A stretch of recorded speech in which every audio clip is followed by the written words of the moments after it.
All right, we should be live. Hope everybody is doing fantastic today. We have our YouTube ads AMA, Ask Me Anything. We are live streaming to YouTube, to our Facebook group, to several different communities here that we have as part of ad outreach. And I am so excited to dive into our full Ask Me Anything on YouTube ads. We have already asked many of you what some of your biggest YouTube ads questions are, and we've gotten some feedback there. We've got some questions that have already come in that we're going to be diving into. But I want to encourage you, if you are watching this right now, whether it's on YouTube or Facebook or one of our other platforms, let me know in the comments what your biggest questions are. And if you're watching a replay of this, maybe you're watching on YouTube or Facebook, still let us know your questions down below in the comments, and I would be happy to answer them. So we should be live right now. I see people hopping in. This is really exciting. I hope you are as excited as I am to dive into this AMA, Ask Me Anything on YouTube ads. So we're going to get started with the first question that we have. Again, a few of these questions have already been teed up that we asked about a week ago when we first announced the AMA, what some of your biggest questions were. But I also want to answer questions that you have right now. So let me know in the comments, wherever you're watching this, let us know your biggest YouTube ads questions, and we will dive in. And of course, I, again, am Alric Heck, founder and CEO of Ad Outreach. We are an 8-figure business that helps companies with YouTube ads, video marketing, and omnipresent retargeting. And let's dive in. All right, so the first question that we have from Natalie Foltz is, what are 3D YouTube ads? Well, that is a great question. You probably heard me talk about 3D YouTube ads before. I'm going to give you a quick explanation because I have full trainings that dive deeper into 3D YouTube ads, and we can link some of those trainings for you as well. But in essence, 3D YouTube ads, three-dimensional YouTube ads, is the concept that you don't want to just target people in 2 dimensions. You actually want to reach them based on demographics. So the details about that person, layered with who they are as an individual, and then also layered with what they're watching. And so that's reaching the right person with the ability to invest at the right time with the right YouTube ad for your ads to convert. This is one of the biggest mistakes that people get wrong when they go onto YouTube, is oftentimes they either only target based on audiences and who somebody is, or only target based on what somebody is watching right now. But what we found is the highest converting campaigns use this 3D YouTube ads targeting strategy that allows you to layer, who that person is, who that person is as an audience, the demographics, do they have the ability to invest, maybe that's household income, other details about them, and then also what are they watching right now, and making sure that they're watching content so they have intent to take action. So hopefully that answered your question on what are 3D YouTube ads. You want to target in 3 dimensions. Most people just target in 2. They'll target demographics, they'll target audiences, or on YouTube, they'll go in, they'll target demographics, they'll target placements or keywords, videos. But what you want to do is target all of those, all 3. You want to target based on demographics, layer it with audiences, and layer it with intent. And that's going to ensure that your campaign reaches the right person with the ability to invest at the right time. And that's going to get you the best results. Awesome. So the next question asked from Nicolo asks, in order to use the 3D YouTube strategy in a campaign, I have a mix of topic keyword with an affinity in-market audience. Is that right? That is actually a great question because that's slightly off, and it is just how YouTube ads work. So you do want to have potentially multiple audiences. Now it's up to you.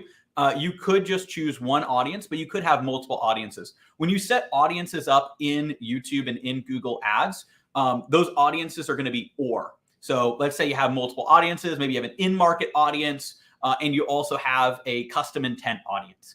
And by the way, if you're wondering, what all those are about, we've got our PDF kind of breaks down, and our webinar breaks down step by step, all of the different audiences that we have and what you can target. So let's say you have an in-market audience and you have an intent audience. And if you put both of those in the campaign, it's going to be treated as an or. They're either in market or they have custom intent. So they've searched on Google recently for the terms that you put in. You could put in another audience there. So if you have multiple audiences, it will say the person that you're targeting is in this audience or in that audience, then the ads will show. However, when you go to keywords and topics, within keywords, you could have multiple keywords and it'll be the same thing. It either fits this keyword or another one. Let's use weight loss as an example in fitness. It's very easy to understand. Let's say you have a keyword weight loss and you have a keyword fitness. It'll either target people watching videos with the weight loss keyword or with the fitness keyword. But if you add a topic on top of that, it'll actually add an extra layer, which is 4-dimensional targeting, which is a little too layered. So you'll also add another topic. Now, we have seen campaigns that perform here. It just adds a little bit too much. So it'll treat individual keywords as an or, so this keyword or this keyword. But if you also add topics, if you have multiple topics, it'll treat it this topic or this topic.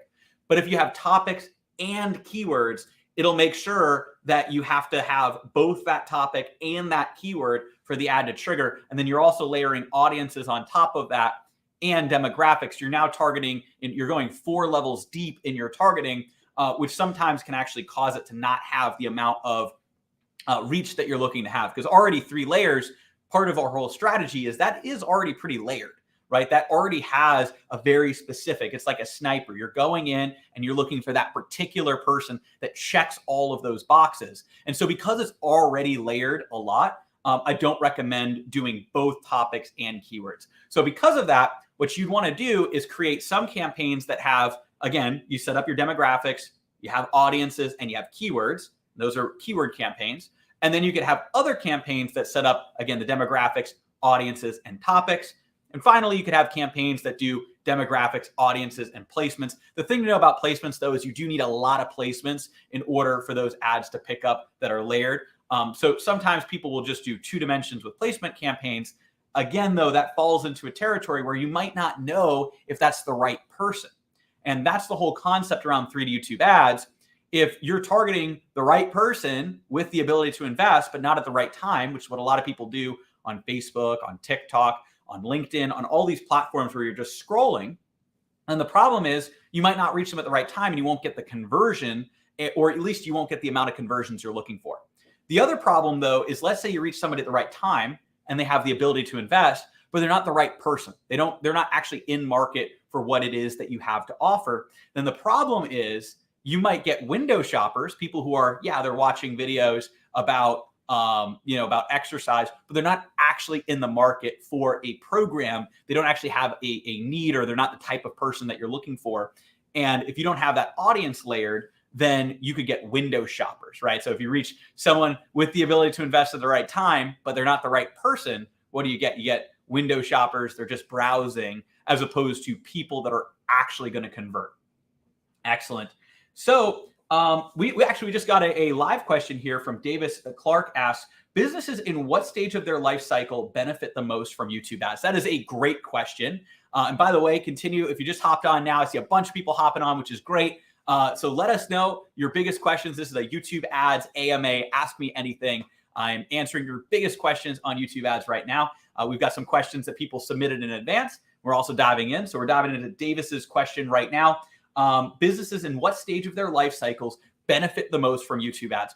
That is a great question. And honestly, what we found is businesses at all stages of their life cycle are going to do really well with YouTube ads. Just the strategy is going to be a little bit different. So one of the reasons we talk about 3D YouTube ads, 3-dimensional YouTube ads, which is, again, it's targeting right person, ability to invest at the right time, is because it's going to make your budget the most efficient, which is actually exactly what people want in early stages of business and in later stages of business. Is you really want the absolute maximum efficiency. Now, at mid stages of business, you do want maximum efficiency as well, although you also have the ability to get a little bit more creative because you're in that peak of the growth cycle and you're looking to really, expand your horizons and your targeting. So YouTube ads are going to fit each of these very, very well. And 3D YouTube ads work for all of them. But I would especially say if you are ramping up, or if you're in that later stage, then it's essential that you hyper target people because you can't afford to have ad dollars go to waste, right? Later on, you really want to, you're kind of in that that cash cow territory where you're looking to maximize fully everything that you're putting in. Same thing early on, you only have so much budget to invest. In the mid stage though, a lot of people, one of the problems is they start to say, oh, wow, things are going so great. We're on that, hockey stick curve. And so they start getting crazy with the spend. But here's the thing. You do still want to use these 3D YouTube ads because you're going to have peak efficiency with those ads, and you're making sure that you actually are reaching the correct people. So I would say at every single stage of business, early on, I'd really focus on targeting and layering as much as possible and having a few really solid campaigns. And again, one of the things we talk about is always trying to beat the control. So let's say you have 2 strong campaigns and you're always having a test to see if that test will do better. You remove the weakest performer. It's like a ladder. Your campaigns get better and better over time. And you really want to be tight with that budget and make sure that every single dollar is going towards the exact specific type of people you're looking to reach. Now at the mid stage, what you want to do is the same thing, but this also gives you more ability to test and get more creative, right? And so again, we still recommend you dive in and do the 3D targeting, everything that we're showing you. But that's when you could also get a little bit more creative with your ads. You could test new audiences, new combinations that you feel are going to bring you into other markets, because you're at that peak of your growth cycle where you're really looking to expand and say, how can we expand these horizons? And that's one of the big things you can do. That's also where omnipresent retargeting is going to play a big role. You want to bring as many people as possible in from your YouTube ads, and then you could add omnipresent retargeting to take all the people that are coming in and then start running all of those ads back to those people as much as possible. By the way, we're going to do an omnipresent retargeting AMA next week. Sometime next week, we'll share the details on that. But this one's more focused on YouTube. So I'm going to keep focusing on that, which is really exciting. And so once you have, so that's the big focus, right? And then once you have a business that is in those later stages and you're really looking to maximize your profits, you're looking to really extract as much as possible, you're more of a mature business, you're looking to be in that cash cow territory or consistent growth, then at that point, you're almost going back to those earlier stages where you want to make sure that every single campaign that you're launching has a purpose. It's targeted to the right people at the right time. They're in the demographics that they can afford to invest. And that's why we preach 3D YouTube ads targeting, because it works across the board. You're going to be the most efficient. I remember hopping on a podcast with a good friend, and he also does a lot of stuff in Google. And I remember what he was talking about was, hey, we always just launch really broad and we lose a bunch of money at the beginning and then we narrow down. But here's what the problem with that is. Only companies in the mid stage of their growth, right, that are at that growth curve can actually do that. And should they even do that, right? Where you basically, and if you've talked with companies or agencies or training companies that talk about this, they say, hey, you got to spend all of this and then you're going to see what works. It's like a reverse funnel. And you're going to see what works, and then your campaigns will get better. That is not what we talk about at all. We actually want to do the inverse. We want to start more narrow. We want to start targeted exactly, specifically on who your ideal client is right at the beginning. We want to make sure it's the right person. We want to make sure they have the ability to invest. And yes, that means layering in things like household income, right? Which is actually very, very valuable regardless of your business. So reaching the right person, household income, and then also reaching them at the right time on YouTube. So layering more and then branching out. And somebody asked in one of the earlier questions, I forget who it was, but I saw that here on one of the earlier questions, how do you scale YouTube ads? Well, the best way to scale is not just to take one campaign and blow it up like a balloon. It's really to use what we call our tree scaling strategy to scale your campaign. So I'm going to get into it in a second, but let me just finish that point here, right? Ultimately, I remember on that podcast, the other person, he said, you know what, Alric, I was against you for a long time about hyper targeting, but I think you've won. And the reason for that is you want to start more narrow, have every dollar actually count. You don't want to waste money at the beginning and then get better. Wouldn't you rather from day one have your campaigns convert the best and then scale them up? But then a lot of people ask, well, how can you scale this strategy? Which is a great question. And somebody was asking that. Well, how do you scale YouTube ads? What's the best way to scale? Well, because you're more targeted, it's going to be a little bit harder for you to individually massively scale just one campaign. Now you can, there is a bunch of scale within these campaigns. You set them up the right way. Again, having those layers of targeting. But the way that we recommend is actually a much stronger, safer way to scale your campaigns. We call it the tree scaling strategy. So think about a tree. A tree is very strong, very powerful. And so one of the problems a lot of people do when they start scaling, whether it be on YouTube or another platform, is they treat it like a balloon. They take one great campaign and then they keep blowing it up and adding more and more and more spend. But what happens when you blow up a balloon too much? It pops. And that's not what you want. What you want is you want to build a sturdy foundation for your ads. And that's exactly what we're helping you do. So you want to build that tree. And once you have a great campaign that's working really well and it's targeted the right people at the right time with the ability to invest, now you want to scale that up, but you want to take more of a slower and more methodical approach to scaling it. But what you're also going to do is that becomes the trunk of the tree, right? And what you want to do is you now want to test 3 more variations based off of that campaign. So test other keywords similar to what you already have, right? Test other audiences similar to what was working. And you want to create a new variation. Those are new tree branches. So if you have that one campaign, you're scaling it up, that becomes the sturdy foundation for your ads.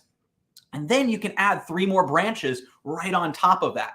And so maybe one of those branches doesn't work as well, doesn't work as intended. That's a dead branch. It can fall off. That's fine, right? You learned.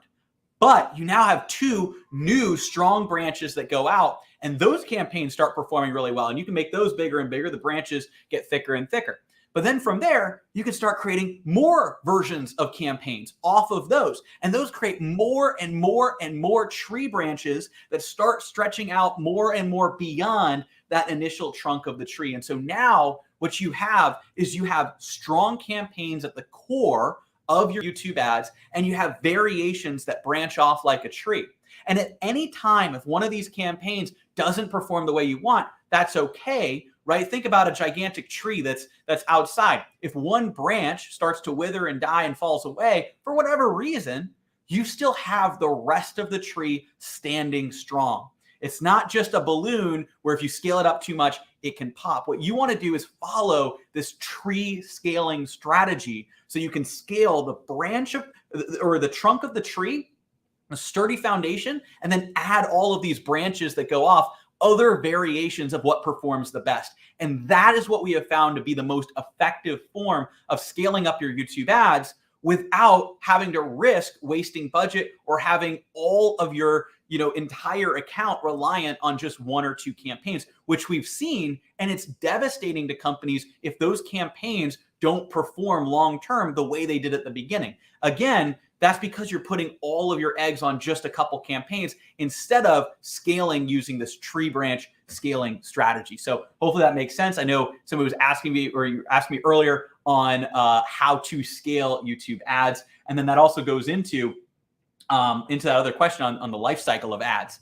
And by the way, if you're just joining us, I see a lot more people hopping in. This is really exciting. We are live streaming on YouTube and in our Facebook group. And so wherever you're joining us from, let us know down below if you have any questions. This is an Ask Me Anything on YouTube ads. Also, next week, and stay tuned for this, we're going to be having an Ask Me Anything on Omnipresent retargeting as well, which I'm really excited about too. So Ask Me Anything on YouTube ads. We've got another question here. We have Jetly asking, do you have any insight for YouTube short ads? Yes, so YouTube short ads are really exciting, and we're building out some details around that because right now is the time that they're actually rolling out the early access to YouTube short ads. So I can't give you the exact strategies yet because similar to when they first rolled out VACs over a year ago, we were diving in early. We were learning the exact best strategies. And what we want to do is we want to share them once we have exactly what works. So I can't tell you exactly what to do, but it is very exciting that YouTube Shorts is rolling out their own option, especially because of the way that YouTube is able to target people. And there's also a lot of benefit to being able to get warm and hot traffic directly into shorts. I still, again, regardless, believe that the best way to target people is with YouTube ads, basically the VAC ads that we all know at this point,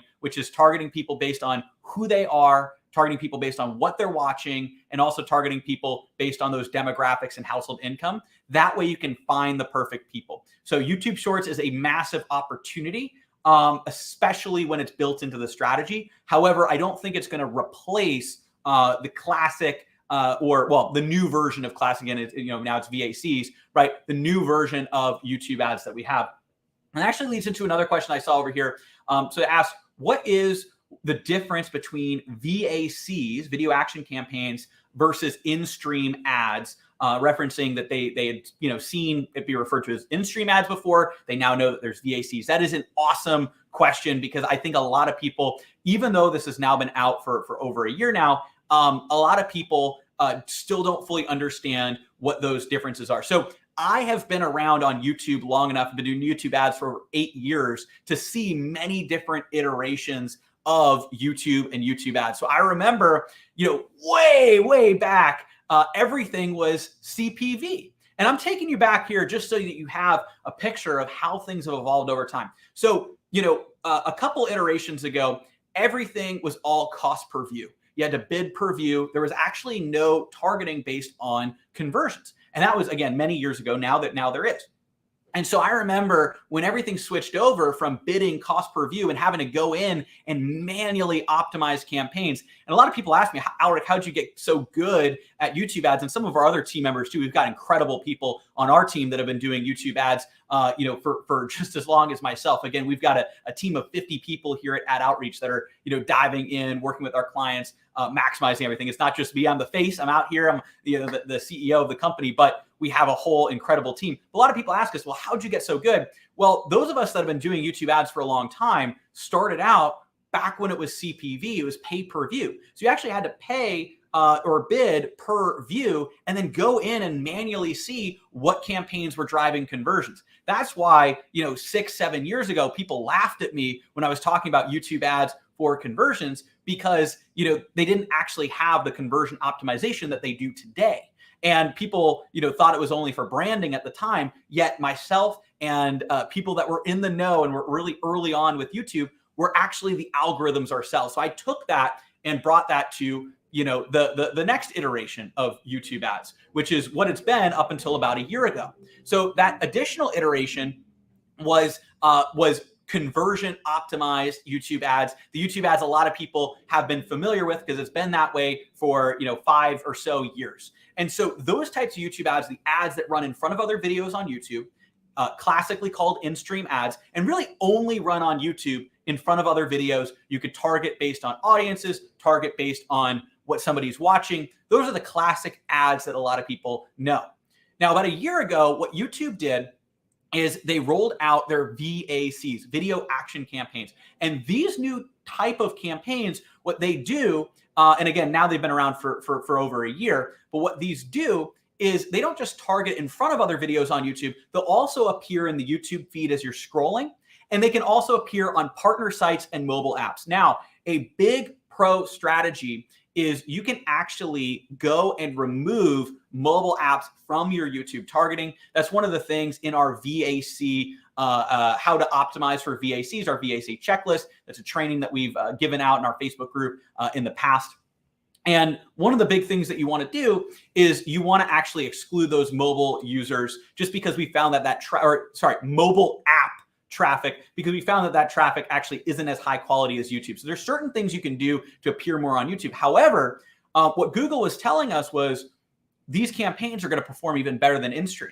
And a lot of people were skeptical, but I said, I saw the transition from CPV to conversion into TCPA, max conversions, right? That transition, especially TCPA. And I saw those campaigns perform, very, very well, like they said. And so even at the beginning with VAC, there were a few challenges, but then I saw those campaigns really start to perform very well as we learned what Google was looking for and as we started implementing that into clients. And so for us personally, we saw a 25% increase in our performance. And across our clients, in general, it was 10 to 30%. Some people saw even better increases just because of how they show up. Now, one thing I'll say, and this is something that we always bring with our clients, but we're always experimenting, and there are new types of ads that are performing very well on VACs. You might have seen some of our PDF ads.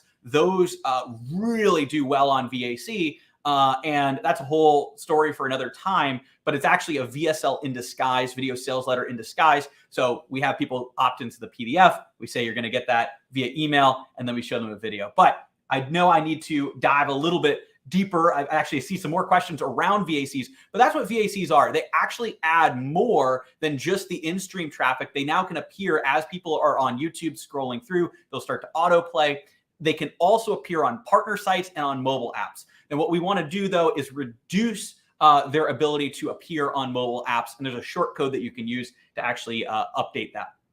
So now Jet Li's asking, do you also follow top of funnel, middle of funnel, bottom of funnel structure for VAC? So yes, you want to have separate campaigns, top of funnel, middle of funnel, bottom of funnel. Now I refer to them as cold, warm, and hot, but you could also refer to them as top of funnel, middle of funnel, bottom of funnel. It depends on the nomenclature that you use. It's all correct. And so yes, you do want to separate the campaigns, and anybody who's watching this that might not fully understand even what we mean by that, there are campaigns that bring people into your funnel. Those are your cold traffic. Those are going out to brand new people. That's cold or top of funnel, right? It's reaching people. It's a very top cold traffic, people that haven't heard of you before. And so you want to have those campaigns be separate and bringing in people. And those should definitely be really optimized to get high quality people coming into your funnel, taking that initial step. You want to make sure that those are 3D targeted, right? So you're reaching, not just basing it on who they are, but also what they're watching and that they fit the demographic profile that you're looking for, including household income. And so once you do that, now you have people coming in. What you want to do is you want to layer that, So what you want to do is once you have that, you want to have another campaign in your account that's targeting your warm traffic. Now, there's two types of warm traffic that we have. Yes, there's warm traffic of people that go to your website. By the way, again, warm, middle of funnel. Those are people that go to your site or go to your landing page, but they haven't actually become a lead yet. They haven't opted in to whatever you're providing. And so that's the classic sense of middle of funnel or warm traffic. So you want to be running ads to them. One of the best types of ads that we found that works really well to middle of funnel and warm traffic is to actually run ads that cross promote other trainings or lead magnets that you have, especially if they're easier to consume. So for instance, if at top of funnel, let's say we're promoting the webinar, we're getting people to come in to watch our hour-long YouTube ads webinar that covers our strategy, how to craft winning scripts, how to target people, and it gets into the webinar. But let's say somebody lands on the page, but they don't opt in. Well, a great thing to retarget them with in the warm category, middle of funnel, is to take anybody that's gone to that page and then retarget them with an ad that has something that's easier to consume. And so then I can say, hey, we've got our 19-page YouTube ads PDF, and I can hold up the PDF in my hand and retarget them. And what we found is for warm traffic, if you take people that go into this, more valuable but more time commitment cold traffic opt-in, but they don't actually take action, you can then send them to something that's a little bit easier in your middle of funnel, like a PDF or like a VSL or some type of lead magnet that's just a little bit easier to get people into your funnel, or even just something different so that maybe that other offer or that other opportunity is going to get them in to take action. By the way, same thing if you're doing products or whatever you happen to do, you would just run something different to that warm audience to see if they'll convert for that particular other item or other lead magnet. Now, there's one other way that you can do middle of funnel and warm traffic on YouTube, which is actually target people that have watched a certain amount or or viewed your YouTube ads for 30 seconds or more. So you can take all the people that have viewed your ads for 30 seconds or more, and you can put them into a YouTube warm traffic bucket. So that's the really cool thing, is you don't just have to retarget people that land on your website. You can actually have middle of funnel traffic to people that have watched your YouTube ads. And then the same thing, you can usually get them with a different ad because it proves that they're interested. They just didn't take action on that offer. Well, if they're interested, but they didn't take action, maybe we need to show them a different lead magnet or a different offer or a different product. And then that will get them to convert on that other lead magnet, on that other product. Finally, we have bottom of funnel. We have our hot retargeting. And what this is we want to make sure we take all the people that have ever opted in, all the people that are your leads, and then you want to retarget them on YouTube, keep getting in front of them. And for those, you don't actually need to add the 3D layering, just because that's more of the retargeting side of things. You can if you want, but in general, what we're doing is we're running those just to audience. We want to stay top of mind wherever they go. Now, next week, we're going to be doing an omnipresent retargeting AMA. So get ready for that. I think Lauren, who is helping me out here, might be able to give me the times in the chat before we end here, and I'll let you know when to save the date for that. But on the YouTube ad side, top of funnel, middle of funnel, bottom of funnel, you want to utilize all of those. All right, so Jerry is asking, for the love of everything that is good and holy, how in the world do you target me everywhere on the interwebs? I love it. I love it. That is awesome. Funny question there, Jerry. So the way that we do that is with our omnipresent retargeting strategy. And honestly, that tees me up perfectly, because I just heard. So what we're going to be doing is we're going to be having a full omnipresent retargeting AMA, Ask Me Anything, just like this, streaming to all these same platforms next Thursday at 2:15 Central Time, 2:15 Central Time. So you can do the math. I believe that's 3:15 Eastern, and I believe 12:15 Pacific. So we're going to be doing that next Thursday. So save your calendars, mark it down. We are going to be hopping back on and doing omnipresent retargeting. So Jerry, you're not going to want to miss that. But we also have trainings on omnipresent retargeting as well. I'm not sure where you put that, but we can drop. We can go ahead and put a link to that in one of the chats as well. So we have some trainings. We have our omnipresent retargeting PDFs, 24 pages long, dives into our whole strategy. We also have a webinar on it as well. But we're going to be doing an AMA next week, so I love it. But the way that we do it, we take everybody that comes in. We want to retarget you on every platform. We'll dive into it on the next AMA. Kenny is asking about the tree scaling strategy you mentioned. Is it suggested to try various campaigns on different audience groups or different ad content creatives? And then shall we do the test in different campaigns or in different ad groups? That is a great question. On the tree scaling strategy, you want to do them in different campaigns. So YouTube works similarly to how Facebook has CBO, right? So in the past, Facebook, it was built on the ad group side, and they still have some. It's kind of odd because they didn't really fully roll all of that stuff out. But similar to that, and similar to CBO, it's more on a campaign by campaign level. So yes, you can have different ad groups within YouTube. However, the problem if you have multiple ad groups is it's going to allocate spend where it thinks it's going to be able to get traction. So you could have ad groups that don't even test. So you really want to create fresh campaigns for each new test. So we really only do one ad group per campaign, and that's what we teach all of our clients. That's what we go and implement. There's very rare circumstances that we're going to add multiple ad groups. Usually we do one campaign, one ad group, then we have all the branches within that particular ad group. Again, to every rule, if you've been doing it as long as we have, there are exceptions, but in general, that is what we do. And so what you want to do is you take a campaign that works really well. Let's use weight loss and fitness as an example. It's really easy to understand, and it could apply to a variety of niches. So let's say you have a weight loss offer, be it program or whatever it happens to be. And let's say what you're doing is you're targeting people in the top 30% of household income earners, and you're layering it with people that are, let's say your avatar are business owners that are looking to lose weight. So you add business owner audiences, and then you add in, so that's who they are. And then you add in that they're watching videos on weight loss, lose weight, best exercises to lose weight. So now they're watching those. Those are the keywords. they're a business person, they can afford this program or coaching. And so now you're layering the perfect person right in the center.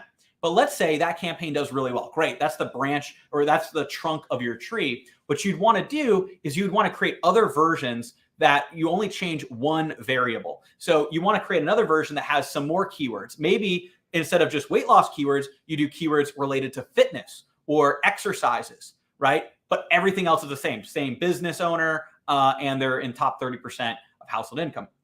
But now you can create other campaigns where maybe you say, hey, let's start targeting this not just to people who are entrepreneurs or business owners or are business people. What we could do is let's start targeting this to another specific type of audience.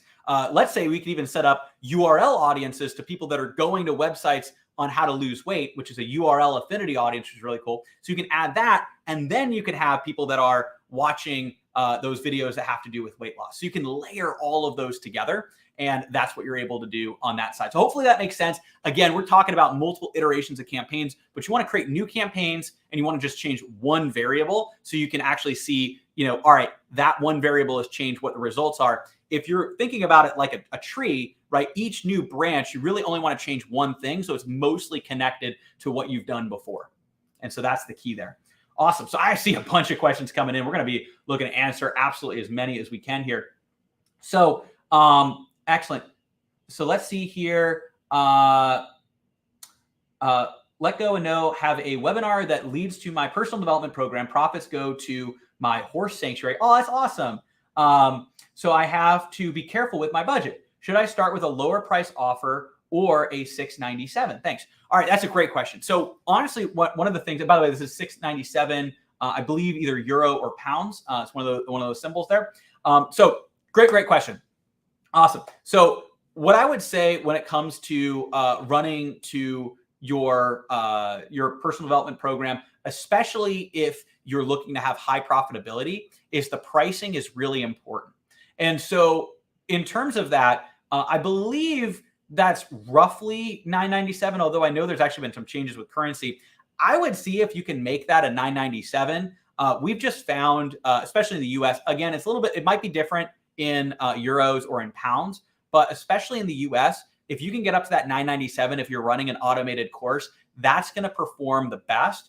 And I would not start with a lower ticket entry offer direct from YouTube. Again, I know that we have a masterclass offer that we do with some YouTube ads, but that's because we have a high ticket back end. And so because you're going for let's say a $697 sale or a $997 sale, maybe if you raise your price, add some things on, whatever it happens to be, what I would recommend is going for something like a $997, but going from YouTube ad to either a webinar or a very punchy, powerful VSL that then leads to the sales page at $997. And then you bring people back through YouTube retargeting and omnipresent retargeting directly to that sales page, and you consistently get in front of them until they buy. And that, a very simple funnel, that's what I would recommend as opposed to an ascension funnel. Where the ascension funnel works better is if you have a lower priced offer that then the goal is actually to get phone calls to a higher tier offer. So let's say you have a $47 masterclass, but what you're really looking to do is get phone calls. And so you can, either call those people or you can have it set up so that, at the end of their masterclass, you offer a free opportunity to hop on a phone call. They hop on the phone call. And then on that call, you can upgrade them into a full program, which again, usually are $10,000 or more programs. And so that's a little bit of a different strategy than that's a high ticket strategy. If you have a course, either lower ticket or mid ticket, the recommendation that I would have is go directly to that course as opposed to having something else in between. I would go, but again, you'd want to make sure you have a webinar or some type of training. So YouTube ad, webinars we found work really well, especially for a $997, because then you could also really just make sure that you provide and stack the value, do value stack there, and then have that call to action on the back end. So hopefully that makes sense. And that's awesome that it goes to your horse sanctuary as well. That's awesome. Excellent. All right. So somebody asked here, I think Will asked, Keyword search get more channel analytic functions like the growth of subscribers, views, and uploaded videos. Oh, that's a great question. So we also have our YouTube keyword research tool, keywordsearch.com, that allows you to find the best YouTube keywords and actually research those keywords that you can use directly into your ads. We also have an ad spy tool as well. It's literally just keywordsearch.com. And that's a tool that I created so you can find the best YouTube keywords. Now, what they're asking is, will this have growth of subscribers, views, and uploaded videos? In terms of that, we're not looking to compete with tools like TubeBuddy, which allow you to track YouTube channel growth and has tools around that side of things. Honestly, I do think that TubeBuddy is a really valuable tool. We use that on our channels. However, keyword search is totally different. What keyword search does is it's going to allow you to find the best YouTube ads keywords, which unfortunately the other tools don't really do a good job at that.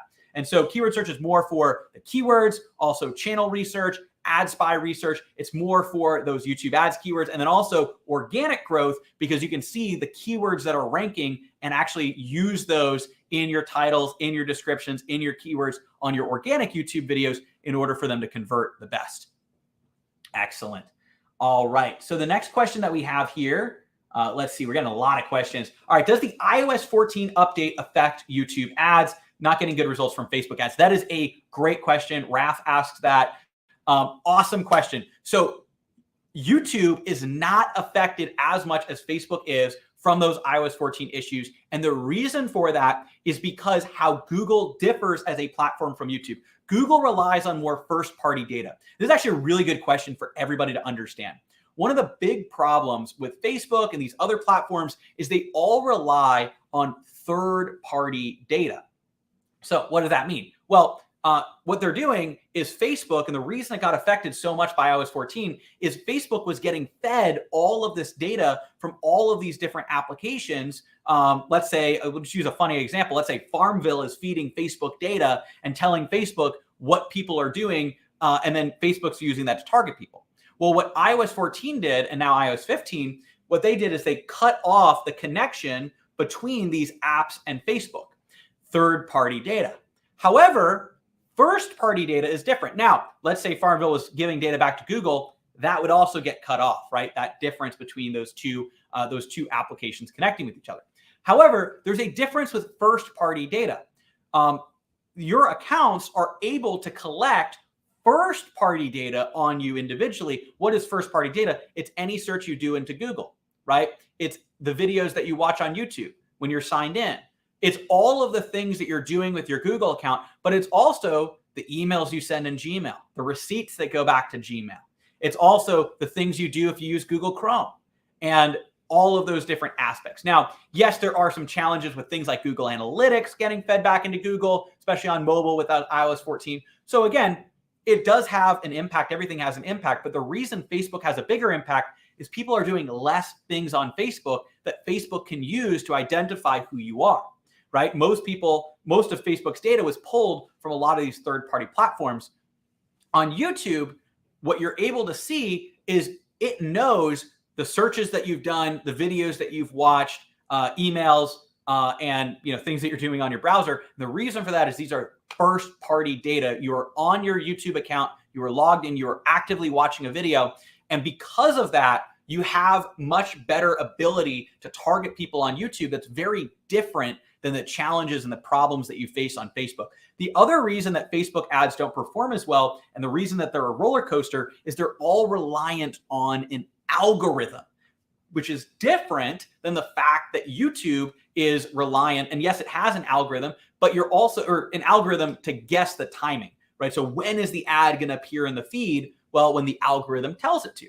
Versus on YouTube, the timing is actually under your control. You can choose the keywords or the topics or even the specific videos to target your ads in front of on YouTube, so you control the timing instead of an algorithm controlling the timing. So especially if you're running into problems with Facebook ads, I'd highly, highly recommend looking at YouTube. The other thing too for you, Raf, or anybody who's watching this right now, we actually have the ability to hop on a complimentary YouTube ads strategy call. All you need to do is go to adoutreach.com/apply. I'll have my team just post a link in all these different areas.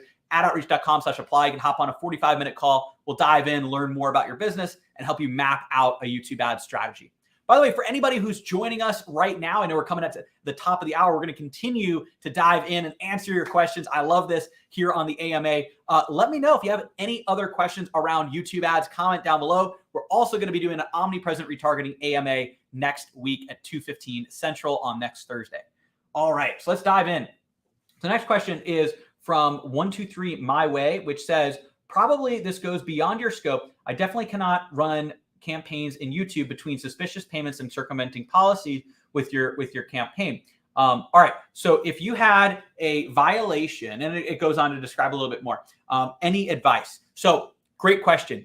What you need to do is work directly with YouTube on this. And actually, there's a way to submit an appeal if you run into problems with YouTube on suspicious payments. So what you want to do is you want to go into YouTube. You want to look at that, click review suspension details, and then you're going to go ahead and you're going to appeal the suspension. You're going to let them know that you did not mean to violate any policies. You're unsure what happened. You're looking to spend with Google and YouTube, and if there are any things that you have done that you shouldn't be doing, to let you know, and that you will ensure that it won't happen again. You're looking to be a long-term patron of Google and YouTube and spend money with their platform.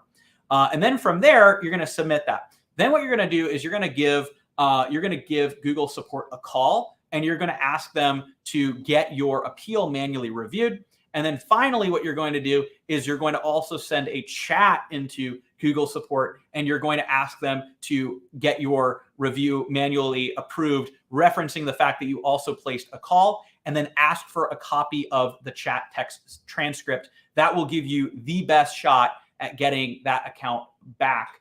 Again, YouTube has rolled out a strikes policy, so it's less likely these days for things, again, not to minimize the experience that you have here. We have seen that YouTube is a lot more lenient on suspensions, except when it comes around payments. So I'm not sure the full details of the situation there. We know that's the big thing that Google looks for, is they want to make sure they get all the payment side, and that there's no fraud. So if you reach out and say, hey, this shouldn't be the case, then you're much more likely to get that. We do have clients that from time to time get this, and the vast majority of times they'll get that account back, or they'll be able to set up an MCC. So excellent. All right. Martin Matthews says, curious to speak with you about this,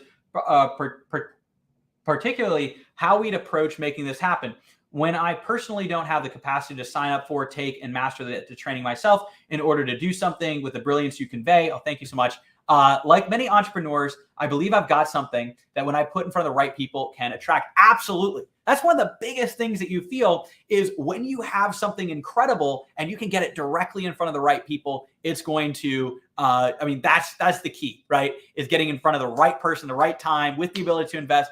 That's what's going to grow your business, get more people to experience you. It creates a ripple effect. As you help more people, it ripples out, which I love, and we're all about here at Outreach. But that's a great question. As an entrepreneur, you're a little bit busier.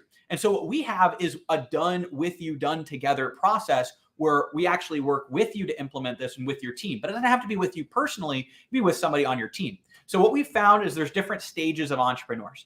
And the reason that you want this and not an agency is the problem with an agency is you're handing everything off to an agency. Usually they'll give it to a lower level rep that's only spending a fraction of their time on your ads. And then you're not actually owning what's happening in your own ad account, right? It's all being, siphoned off to this other team, instead of working within your team and working with other people that can actually work together on those ads and get the best results. The best results is having you or somebody on your team being able to fully understand what works with these ads, because you know your business best, we know ads best, working together. And that's one of the big things that we saw.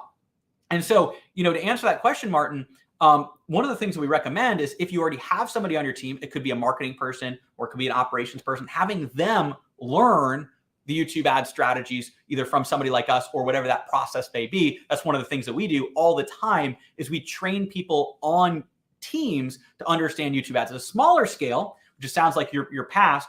As an entrepreneur, you want to have a hand in a lot of different things. If you're a solopreneur, you really want to have a hand. But once you have at least an integrator, or an operations integrator, or you have a marketing person, having them go through this process so that they can eat, sleep, and breathe your ads. By the way, one of the things we do at Ad Outreach is we also have a media buyer recruiting offer. So we can actually recruit a media buyer for your company and then train them in our ads. So just imagine our team training somebody that then is on your team and you have full time. And so hopefully that answers that question there. I'd recommend, though, Martin, hopping on a strategy call, adoutreach.com/apply, going over your whole situation. We'll walk you through it, and we'll see if it's a good fit. We'll map it all out. Excellent. All right. Somebody said, indeed, super targeted niche, 20% to 20%. Excellent. Learn more about what makes that possible. Perfect. All right. Michael asked, per your great masterclass that I bought, I did an in-stream ad that got 24% click-through rate for a week. Awesome. 24% click-through rate. That's a really great number right there. Awesome. All right. Then Google required me to add demographics and the CTR went to 0. I suspect that it started sending traffic to a broad audience rather than the single video I targeted. How do I guarantee that I'm only being served in stream on my selected video? That's a great question. So it sounds like what you had originally is a specific placement running in front of specific placements, which you probably picked a really good placement, really hyper targeted, and the CTR was really high. Here's the thing. Google's auto suggestions are not your friend. It's funny. We had, one of our clients, David, said this really well. He said, the folks at Ad Outreach know YouTube ads better than the people at Google. And again, I'm not trying to, I won't confirm or deny that, but we have some good enterprise level, like we have access to very high tier Google reps who are great and amazing people, and they have a lot of knowledge. So I'm not talking about them, but on those lower tiers, sometimes the lower Google reps, they don't always know all that much. And also their incentives aren't aligned. Same thing, whether that person said it or it's a little pop-up within Google. What are they trying to get you to do? They're trying to get you to spend more money with Google. So what they said is, if you just target this one video that's getting you a great CTR, or this one collection of videos that's getting you a great CTR, maybe you add some layering in or whatever you originally had that's getting some great CTRs, but you're not spending as much money as we want. So we want you to target all of this. And so they're gonna send that suggestion, but you don't need to do those suggestions. So I know you said Google forced you or required you. Most likely that wasn't necessarily the case. It was probably a suggestion disguised as something you were required to do. And unfortunately, that's something that Google does. I'd recommend going and resetting up the campaign the way you did originally, or seeing if you can make changes to the existing campaign. By the way, Michael, I definitely recommend hopping on with one of our advisors, adoutreach.com/apply. We'd love to take a look at what you got going on and help you map out how you can scale from there. All right. Basma asks, can we still do in-stream ads? So it has now moved over to VACs, video action campaigns. They made that switch mandatory several months ago. Prior to that, it was in-stream or VAC. And then, obviously previous to that, it was just in-stream. Earlier on, hopefully you were able to watch that part earlier on in this AMA. I was diving into the big differences between VACs and in-stream. Hopefully you've already seen that. If not, I would go ahead and watch the replay, because once this is done, we're going to go post the replay. All right. Excellent. Fiona, hey, how's it going? All right. Fiona says it's best to have YouTube ads in the home country language, example, Swedish, or in English, as the majority of Swedish people are looking at videos in English. Oh, I love that question. All right. So this is language targeting questions. And believe it or not, we actually do have a bunch of clients that are targeting in different languages, right? We have people who are targeting in Spanish, targeting in French, Portuguese. And one of the big things that is important and is really, really valuable with YouTube is you can target people based on the language of the video that they are watching, right? So you can target people not just based on languages they speak, but you can target English videos or target videos that are in Swedish. So what you would want to do is, honestly, I'd recommend creating a version of both. If you know that you have a lot of Swedish people that are great clients, and you have people, and they speak English and Swedish, is you can create both versions and then target the English ads in front of English videos or people that speak English. And then what you can do is target the Swedish ads in front of people that speak Swedish. So hopefully that makes sense. And that is what I would recommend. Again, if a lot of them speak English, you might just want to do the English ad to start and then add the Swedish ad later. because again, we don't want to create too much or more than what's necessary. However, what I will say is ads are very saturated in English. So if you're able to target Swedish-based videos, you might have a much lower cost per conversion because there's going to be less competition in those different languages. And that is certainly what we see. There's people that target Spanish ads in the US to Spanish speaking people in the US, which actually works quite well because a lot of companies are not targeting those people. So hopefully that makes sense, Fiona. Excellent. All right. Last asks, is it possible to have done for you service by ad outreach? Can you be hired as an agency to run all the ads? That's a great question. So we are not an agency. We're a done with you process. But here's what I will say. So again, I talked a little bit about that earlier, where we're working together to help you implement the ads and ensure that we're actually working. We know YouTube ads best. You know your business best. We want to work together, actually set up those campaigns with you, help you optimize, help you scale. And we're there every step of the way. We're actually having our copywriters go ahead and write the script. We're actually helping you set up the campaigns. We even want to do an audit of your funnel to make sure it's optimized for YouTube ads. Now, the one thing that I will say though, is it doesn't have to be you. And what we can also do in somebody like your situation is, instead of hiring an agency, what we can do is we can actually place a media buyer on your team who can eat, sleep, and breathe your ads. And typically what we've found, especially with what agencies charge versus what we charge, plus what you'd pay a media buyer, is you're actually going to be able to not only get somebody more powerful on your team, but even save money by having us help you hire a media buyer that we train, and then they eat, sleep, and breathe your ads. Because the reality is, when you hire an agency, you're usually only getting a 12th of that person's time, or the person managing your account on the agency, because they have multiple accounts. But if you have somebody on your team who can eat, sleep, and breathe your ads, that's trained by someone like us, and we're going in there every step of the way, we have found that performs better. Honestly, what I would really recommend last is to book a call at adoutreach.com/apply. We can go over your situation. We can map this out. And again, I believe that's what's going to be the best fit for you, but we're going to tell you. And if not, we'll point you in the right direction. So I'd recommend booking a call at adoutreach.com/apply. We can map out exactly what makes the most sense. But there is a lot of hands-on and support in our program and process. And if you're looking for somebody to be able to run those ads and manage those ads, we can recruit somebody to your team, and then they're on your team. It's an asset on your team that eats, sleeps, and breathes your ads, which genuinely we have found is the best for clients as well. Excellent. All right. Delano asks, what is price range of your YouTube ads program? And can you present on the program? That is a great question. So again, it depends on exactly where you're at. Do you need a media buyer? Do you need us to recruit and train a media buyer for you? Do you need us to dive in and work with you individually? Do you want to do just YouTube ads or YouTube ads and omnipresent retargeting? It's going to depend. And so what I'd recommend is going to adoutreach.com/apply. And then what we're going to do on that call is we're going to learn more about your business. We're going to understand exactly what you're looking to do. We're going to then walk you through what our process is and see if it's a good fit.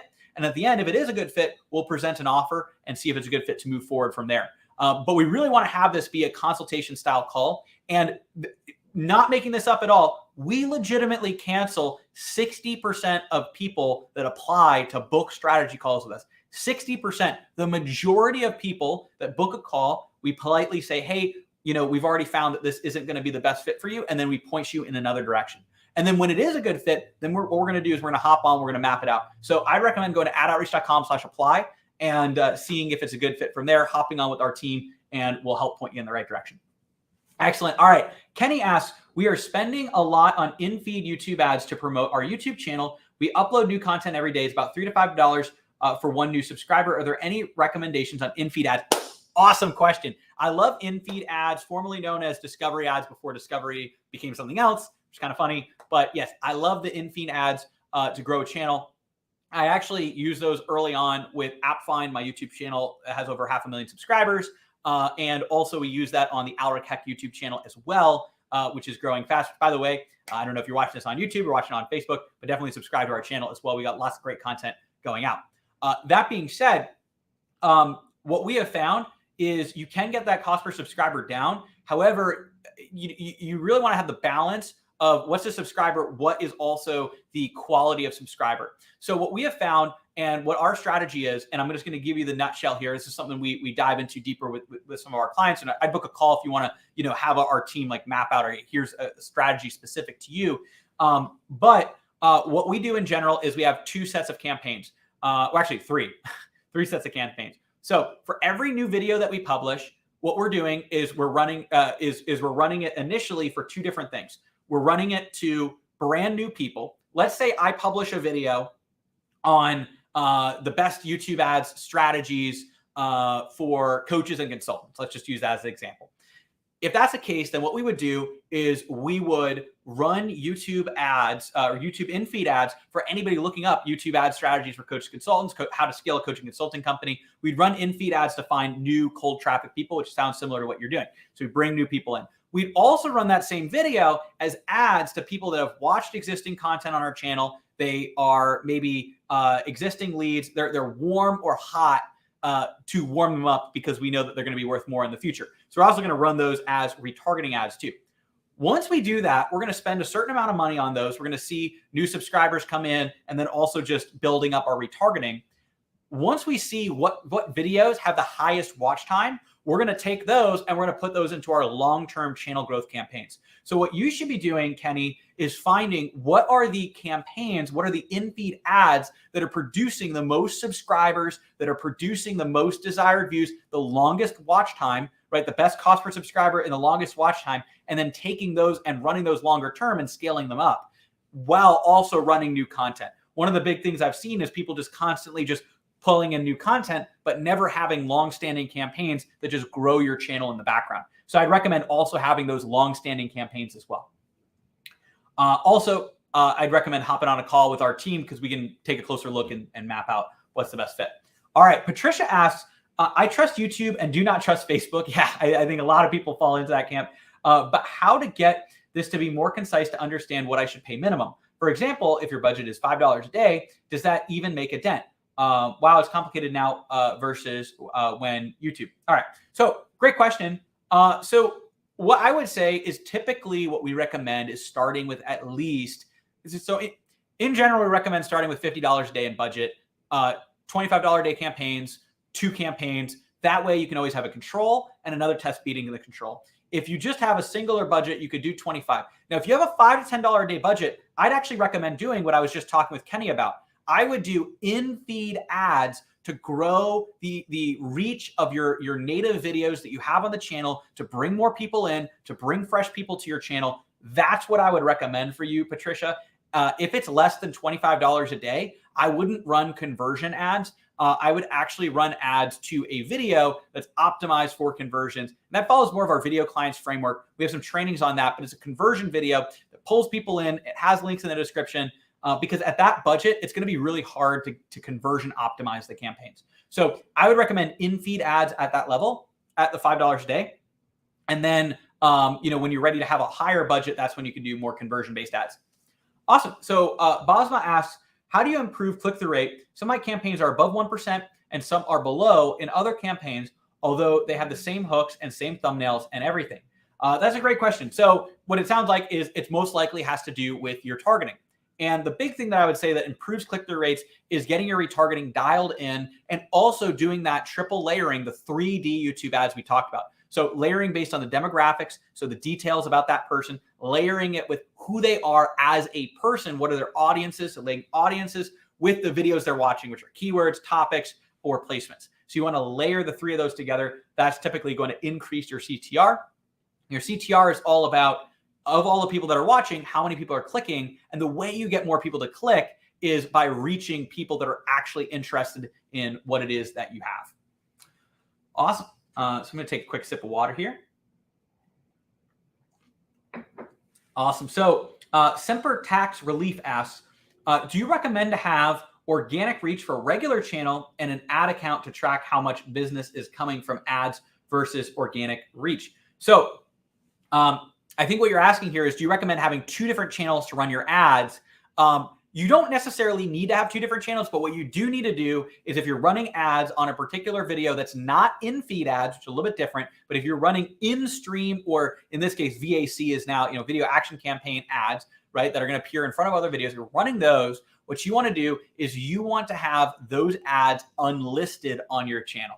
Now, we run the ads on the same channel. We've got a lot of clients. Majority of our clients run ads on the same channel. Some people do run on different channels. That's completely up to you. The big thing, though, that you want to make sure is that you separate out the ads and make it so that they're not on the channel. Make them unlisted videos. Sorry, you make the ads unlisted videos if you're going to run it from the same channel, because you want to make sure that you don't decrease your watch time. So unlisted ads from the same channel. You could also do a different channel. That's up to you. That's more individual preference. All right, last ask again. Thank you for the answer. So I am sadly banned from Facebook and need to book 250 to 300 appointments monthly. Fill up the Calendly. Will YouTube's be a fit for this? And also, how much can you do on average per appointment for US and Canada? Great question, Last. And honestly, I would definitely recommend booking a call at adoutreach.com/apply. We've got a lot of clients booking $250, $300 applications or more. We have clients that are booking actually more than that in terms of calls per month. That's what we do. We use YouTube ads to bring in all of the applications that are coming into our business as well. Occasionally, obviously, we do organic stuff like this, but YouTube ads is the vast majority. And so definitely would recommend that.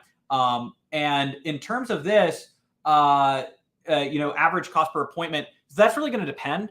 So one of the big things that we see is it depends on your business, your industry, your niche. And so that's why I recommend hopping on that call, and we'll go there. Excellent. All right. So we're going to be wrapping up in just a second here. We're going into the last few minutes, and I'm going to answer one or two more questions here, and then we're going to wrap up. But before I do that, I just want to remind you, like I just said there, to go to adoutreach.com/apply to book your YouTube ads strategy call. Adoutreach.com/apply. That way we can dive in. Obviously, diving into the AMA here is awesome. I love answering all these questions. We're going to be doing Omnipresent retargeting AMA next week at 2:15 Central. So definitely make sure you stay tuned for that. But what I highly recommend doing is going to adoutreach.com/apply, book a strategy call, and we'll help map out exactly what this looks like for you. Again, this is a consultative call. We'll learn more about your business, map out what it looks like to work with us, and see if it's a good fit from there. Excellent. So we just have over here, all right, I just know there was one other question up here, and then I think we're going to go from there. I think we actually did answer those questions. It looks like we're pretty good to go. I know Lauren's giving me the signal that we do need to wrap up over here. So this was awesome. Thank you so much for attending this YouTube ads AMA here.